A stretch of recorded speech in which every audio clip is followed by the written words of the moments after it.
नमस्कार मंडळी. कंबली मालिकेत रितेश सरपोतदारची भूमिका साकारणारा अभिनेता शशांक केतकर सध्या चर्चेत आहे. नुकत्याच एका मुलाखतीत त्याने आपल्या आयुष्याबद्दल काही खास गोष्टी सांगितल्या.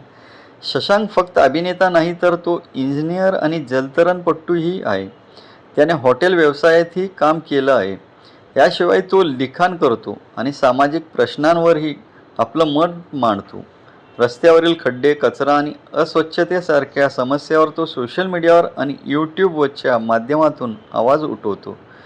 होणार सून मी या घरची आणि मुरंबा या मालिकेमधून शशांकला मोठी लोकप्रियता मिळाली. अभिनेता असला तरी तो स्वतःला एक सामान्य आणि संवेदनशील माणूस मानतो. म्हणूनच शशांकच्या आयुष्यातील या गोष्टी खरंच अनेकांसाठी आश्चर्यकारक आहेत. तुम्हाला हा व्हिडिओ आवडला असेल तर चॅनलला लाईक, शेअर आणि सबस्क्राईब करायला विसरू नका. धन्यवाद.